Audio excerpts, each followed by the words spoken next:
তো এই পর্যায়ে আমাদের সম্মুখে পবিত্র কোরআন ও হাদিসের আলোকে বয়ান পেশ করবেন সেই সুদূর নগরকান্দা থেকে আগত মৌলানা আল আমিন ইসলাম। মৌলানা আল আমিন ইসলাম, আমি হযরতকে তার মূল্যবান নসিহত পেশ করার জন্য সবিনয় নিবেদন জানাচ্ছি।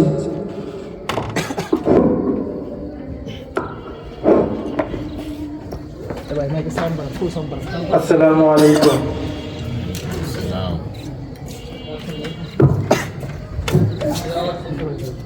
نحمده ونصلي على رسوله الكريم، أما بعد فأعوذ بالله من الشيطان الرجيم. بسم الله الرحمن الرحيم. ألم عهد إليكم يا بني آدم ألا تعبدوا الشيطان